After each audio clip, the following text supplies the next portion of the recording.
The fantasy genre is constantly evolving, with new voices emerging that are shaping the stories of tomorrow. Today we're diving into 5 incredible authors who are redefining what fantasy can be, who are pushing boundaries and capturing readers with their unique visions. These are authors who, in my opinion, are some of the best writers in fantasy right now, and who I think are going to have a big influence on the genre going forward. And they're not just writing fun fantasy adventure stories, they are crafting worlds and developing characters that are going to stick with you long after turning the final page. So if you're looking for the future of fantasy, these are the authors you need to know. But first, the channel has been blessed with a magical sponsor. This video is sponsored by Magic Spoon. Do you miss that childhood nostalgia of having a big bowl of cereal and watching Saturday morning cartoons? Now you can relive that magic, but with cereal that suits your lifestyle. That is exactly what Magic Spoon offers. I'm talking high protein, zero sugar cereals to fuel your day. And they're as fun and delicious as the ones you remember as a kid, but upgraded with grown-up ingredients. It has that simple, high quality, no artificial ingredients that your body needs today. And it's perfect for a carb-conscious lifestyle. They're gluten-free, grain-free, wheat-free, soy-free, and keto-friendly. Magic Spoon cereal has 13 to 14 grams of protein, 0 grams of sugar, and 4 to 5 grams of net carbs in each serving, so you can feel good about what you're eating. Now, bringing cereal with you on the go can be difficult, trust me. But thankfully, there's Magic Spoon treats, and these are my go-to snacks on the go. These have 11 to 12 grams of protein, 1 gram of sugar, and 1 to 2 grams of net carbs. They're crispy, crunchy, and airy without that chewy stickiness of a protein bar. Use my code Captured in Words or click the link in the description to get $5 off your Magic Spoon or Magic Spoon treats. You can also find Magic Spoon in your nearest grocery aisle. Magic Spoon is so confident in their product, they're backed with a 100% happiness guarantee online, so if you don't like it for any reason, they'll refund your money, no questions asked. So click the link in the description or go to magicspoon.com/capturedinwords for $5 off, and big thank you to Magic Spoon for sponsoring the video. Now, here are 5 incredible fantasy authors that I think are going to be the future of the genre. And what do I mean by the future of fantasy? I mean, these authors have certain elements and qualities to their writing that I think we're going to see a lot more of in the next decade or so. These are modern fantasy authors who are going to inspire the next generation of writers. And I am very much limited with just choosing 5 here. There's a lot of incredible authors out there that I wanted to include in this video. Honorable mentions to Michael J. Sullivan, N.K. Jemisin, R.F. Kuang, Josiah Bancroft, and John Gwynne. The first author I want to cover is M.L. Wang. Now, M.L. Wang already made a huge impact with The Sword of Kaigen. This is one of the best fantasy standalone books I've read. Like, I can't recommend it enough. It's a really great blend of rich world building and also emotionally intense character arcs. This book is a roller coaster of emotions. It's gonna make you tear up. It's gonna make you laugh. It's gonna mess with your emotions in the best of ways. M.L. Wang's storytelling is marked with a really deep understanding of human emotions, and I feel like this is what makes her books resonate so much with the reader. And then she goes and publishes Blood Over Bright Haven, and again, she doesn't disappoint. This is a fantastic book as well. I think I like Sword of Kaigen a little bit more, but this one is completely different. This is a dark academia, and with both of these books being incredible and also very different from each other, M.L. Wang she shows her versatility as a writer, and I'm so excited to see what books she's gonna write in the future. I'm so excited for each new release that she writes now, and I know these books are going to continue to have an impact on the genre. With The Sword of Kaigen, she masterfully blends together these complex themes of war and family loyalty and personal identity into just a really compelling and cohesive story that's just One of the best standalones I've ever read. The Sword of Kaigen actually started off as a self-published work, and it garnered a lot of widespread acclaim, and for good reason. One of the key reasons I think ML Wang is the future of fantasy is her ability to blend intense, visceral action with more profound, emotionally charged storytelling. I mean, The Sword of Kaigen is a lot more than just a tale of elemental magic and military might. It is a deeply personal story about family, identity, and the harsh realities of war. And Wang's characters, especially Misaki Matsuda, are richly developed and multifaceted. I mean, Misaki in particular has been praised as one of the more complex characters in contemporary fantasy, and the struggles that she goes through between duty and self-identity resonate deeply with a lot of people. And Misaki is a mother, which we don't see a lot of in fantasy. Shout out to all mothers. And I really liked ML Wang's choice to have Misaki's motherhood be an important part of her character without reducing her to the role of mother. She's a lot more than she seems. I mean, she was a former warrior, but due to her having married into a very conservative family, she's hidden her past from her community. But we get to see some of that former warrior appear. Momoru is such a great character as well, and Wang's skillful handling of difficult themes such as grief, regret, mental health, and societal expectations really adds some depth to the narrative on a personal level, something that you can think about in your daily life. In my opinion, it is clear that ML Wang is not just a rising star, but a transformative voice in the genre. And that's why I think she's one of those authors that's going to be the future of fantasy. The next author I want to cover here is none other than Lord Grimdark himself, Joe Abercrombie. Those of you that thought Grimdark is dead, I don't know what you're thinking.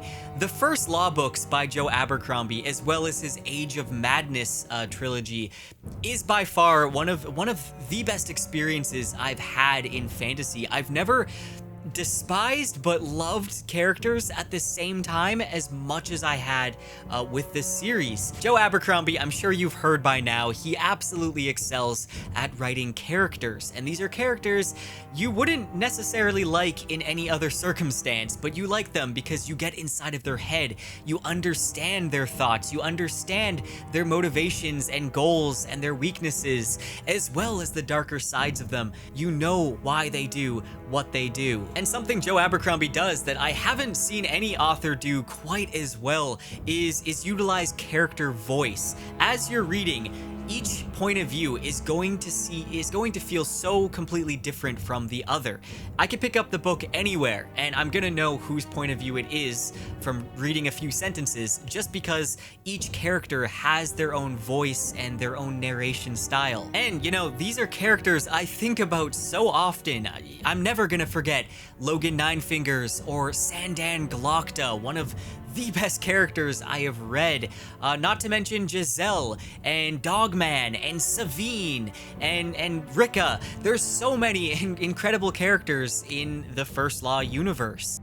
The characters in First Law are deeply flawed. They're driven by personal motives that are often at odds with the larger world around them. And this approach adds layers of psychological realism to Joe Abercrombie's work. And it makes his stories not just about these epic battles and quests, but about the very human struggles that lie beneath the surface. And it's this ability to write characters that are both relatable and deeply, deeply flawed, which earns him praise for creating some of the most compelling figures in modern fantasy. Now, Abercrombie's work often explores the darker aspects of human nature and the brutal realities of power and violence. He dives into what characters will do to survive, but his series isn't all just like gritty and nihilistic or anything like that. He also has a really sharp wit, and the dialogue, there's a lot of great banter here. There's been several times I've unexpectedly laughed out loud at Abercrombie's dialogue and some of the humor that he adds to the series. Especially Glokta's internal monologues and his mannerisms and the wit that he has. He's really such a fantastic character. A shout out to the audiobooks by Stephen Pacey. He does an amazing job. Now, while Joe Abercrombie writes some of the best action scenes and battles, he also delivers like thought-provoking examinations of what it means to be human in a world often driven by conflict and self-interest. Now, Abercrombie also purposefully breaks tropes and subverts standard fantasy expectations. Now, subverting expectations can actually be kind of cliche in itself, but Abercrombie handles it with a lot of skill. And there's been plenty of times I've completely had the rug pulled from beneath me. When it comes to the grimdark subgenre, Joe Abercrombie is right up there at the top. He has a really accessible and signature style to his writing, and there's no doubt his influence on the genre is going to be felt for years to come. And while Joe Abercrombie, he's a popular author. I mean, he's well acclaimed. Everybody that reads fantasy, they're aware of Joe Abercrombie and the First Law universe. But I know as soon as there's going to be some big adaptation for the First Law, which is apparently in the works, I know that the First Law universe is just going to explode, and it's going to play a much bigger role in pop culture, and the influence in the fantasy genre is just going to expand even further. So that's why I think Joe Abercrombie deserves a spot on the list of authors that are going to be the future of fantasy. And then we have another author who quickly became one of my favorites after reading only 2 books, and that is Susanna Clarke, author of Piranesi and Jonathan Strange and Mr. Norrell. Susanna Clarke is a literary treasure. I mean, her writing is so good, and I feel like she's made a huge impact on historical fiction and magical realism, and it's going to continue. These are basically classics. These are modern classics, and I know people are going to continue to talk about both of these for years to come. If you're looking for an author with top-notch prose, look no further than Susanna Clarke. She is among the all-time best, in my opinion. I mean, she has some of the most stunningly beautiful sentences I have ever read. A clear ear for poetry. Now, Jonathan Strange and Mr. Norrell is a historical fantasy novel set in an alternate version of 19th century England, where magic once existed but has largely faded into myth. And the story follows 2 magicians, the reclusive and scholarly Mr. Norrell and the young, charismatic Jonathan Strange, as they attempt to revive English magic. This is 100% not the type of book I would normally read. I mean, it's very long and slow-paced, and it's set in the 19th century England, but honestly, it is brilliant. I urge you to read this book. Susanna Clarke's writing is so captivating because she expertly manipulates misdirection. She eases you into this kind of dreamlike state with her 19th century style to her writing and the deliberate pacing, only to pull the rug out from under you when you least expect it. Her narrative is kind of like a magician's act, where the true challenge lies in keeping the audience engaged during the seemingly mundane setup for the big twist. However, Clarke masters this by turning the setup into a spectacle in itself. Just like a skilled con artist, she understands that readers will naturally fill in the gaps with their own imagination, so she provides just enough hints and misleads to let your pattern-seeking mind create its own narrative, and by the time the twist arrives, you're too entangled in your own expectations to see it coming. And really, it's her ornate, beautiful prose and the slow build that kind of serve as a disguise, allowing strange and unsettling ideas to slip past your defenses unnoticed. And then finally, hours later, when you're trying to sleep, you realize some implication or connection that had been hiding in plain sight. This is the result of a very skilled writer. I also really love how this story is not really a comedy, and there aren't really jokes in it, but it's very funny at times. To me, this shows a level of control and voice that's simply beyond most writers. Now, Piranesi is one of the most unique and atmospheric novels I've read in a long time. It takes you on a journey to this vast, labyrinth-like world of statue-filled corridors, cryptic rooms, and an ever-changing tide. This is the house, and the house itself pretty much becomes a character in Piranesi. It feels mysterious and alive, evoking this sense of both beauty and foreboding. Now, Clarke's attention to detail and ability to create a rich and immersive environment really sets Piranesi apart. And at the heart of the story is a man who calls himself Piranesi, the beloved child of the house. And Piranesi spends his days avoiding floods and talking to statues, and he seems to be alone in the house except for one other, a mysterious person that he calls the Other. Now, as Piranesi explores the house and uncovers its mysteries, we're taken on this philosophical journey of self-discovery with a narrative that gradually feeds us some really big reveals. And the whole thing is just so elegant and poetic, and it truly showcases Susanna Clarke's extraordinary talent for storytelling. It's one of my all-time favorites, and for these reasons, Susanna Clarke is going to have a lasting impact on the fantasy genre, and she's one of the best writers I've come across. Next is an author that a lot of you have wanted me to talk about, and I don't know why it's taking me this long to start her books. I just have been getting into the Greenbone Saga by Fonda Lee, and yeah, it's blowing me away. This is an incredible series, and I know that some of you aren't going to like that I'm recommending something that I haven't finished yet, but already I can tell that this series is amazing, and I'm going to be reading through this series very quickly. But even just from seeing all the praise for the Greenbone Saga, I can tell this is going to have a huge impact on a lot of readers and a lot of writers. There's a lot of deep character development here, there's intricate plots, it's all blended together in this Asian-inspired urban setting that also seamlessly blends in crime fiction and family drama, and also the magic here that's all based around jade is so unique. You can basically picture the Greenbone Saga as a fantasy version of The Godfather. It takes place in the fictional city of Janloon, where jade is not just a precious stone, but a source of magical power that grants enhanced abilities to those who can wield it, but of course at a cost. The plot centers around two powerful clans, the No Peak and the Mountain, who are vying for control over the jade trade in the city. And these clans are reminiscent of mafia families with strict codes of honor, loyalty, and a deep connection to their cultural heritage. We follow the leaders of the No Peak clan as they navigate internal power struggles, external threats, and the complexities of Jade's influence on their society. Jade is both a strength and a weakness to them, and it pushes some of their members to their extreme limits. Now, this is a story that's really rich with political intrigue and complex family dynamics, and some really brutal but well choreographed action scenes. And the characters, in particular, the members of the No Peak clan, are really deeply developed, each with their own motivations, flaws, and arcs that help drive the story forward. She really succeeds at writing these cinematic action scenes, and clearly her background in martial arts adds a layer of authenticity to all the fight sequences in the books. She's also developed one of the most compelling villains I've come across in a long time. The way that you're able to understand her motivations for why she is the way she is just so brilliant. I feel like it's only a matter of time before we get a Greenbone Saga adaptation.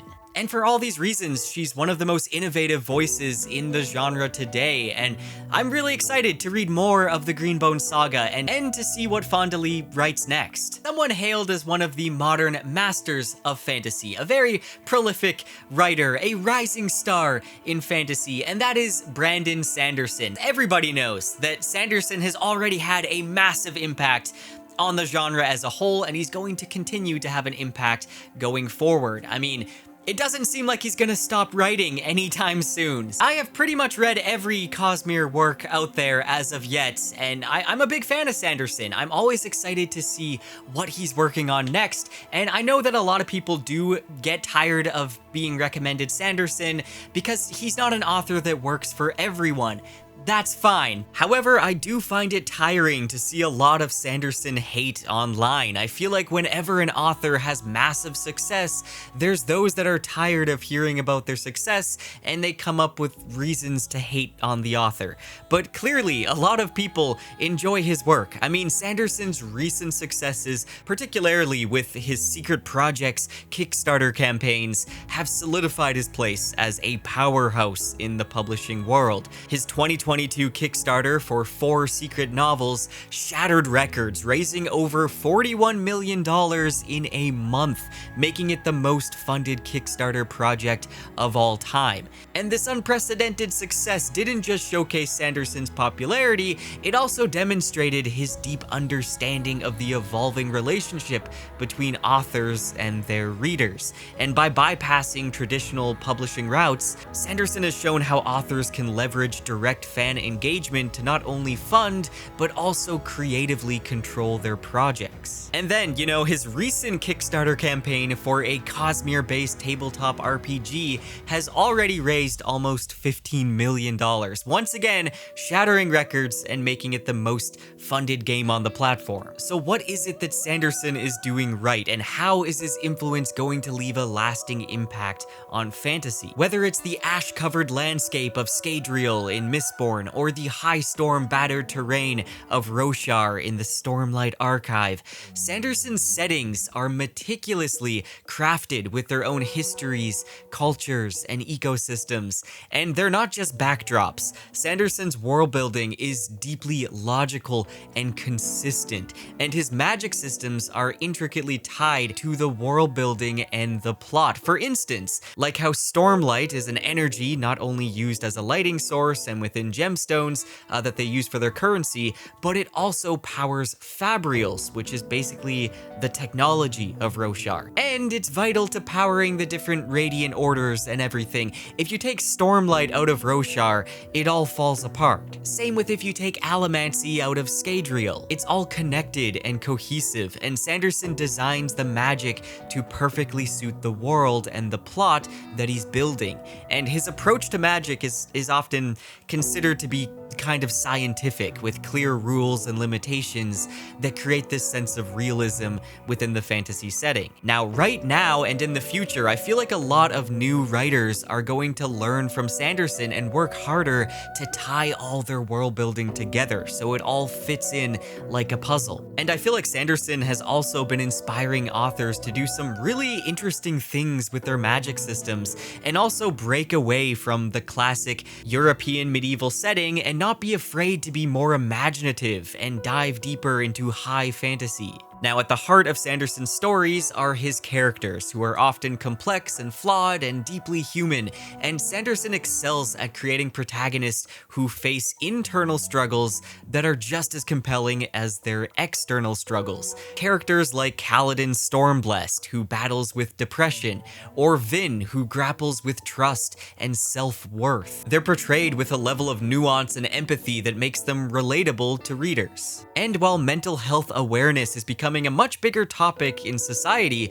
it's refreshing to see a fantasy author that dives into this topic with their characters, that isn't afraid to show that these characters are going through a lot and it's affecting them. Now, does Sanderson have the most beautiful poetic prose out there? No, but it's precisely this straightforwardness to his writing that makes his books so accessible. I mean, his writing style allows readers to immerse themselves in these complex worlds and plots without being bogged down by overly ornate language. Imagine how much longer a Stormlight Archive book would be if he did have flowery writing. Now, I'm actually someone who really loves stories that have beautiful prose, but I also really enjoy Sanderson's work as well. I feel like oftentimes his prose doesn't really get the credit it deserves, because despite being simple, he still touches on philosophical ideas and he delivers some really thought-provoking scenes. And I mean, as a writer myself, I feel like he's taught me that I shouldn't worry too much that I can't write as well as Tolkien or Martin or Rothfuss, as long as I can still make my writing impactful to the reader. That's all that matters. There are few authors as prolific as Sanderson who consistently produce high-quality work at an astonishing rate, and his his ability to maintain such a high level of output while still having a pretty consistent quality to his work is really a testament to his discipline and dedication to the craft of writing. He's a reliable writer. Now, all of this combine to make him one of the most influential voices in modern fantasy, and his influence is only going to continue to grow as he continues to shape the future of fantasy literature. So that's why Sanderson is number 5. If you enjoyed the video, make sure to click the like button. Also, tell me down below which 5 authors you think are the future of fantasy. And if you want to support the channel even further, then the best way to do that is through my Patreon. You truly don't know how much the Patreon helps out the channel. I am truly grateful for every one of you supporting the channel. Thank you guys so much, and I'll see you soon.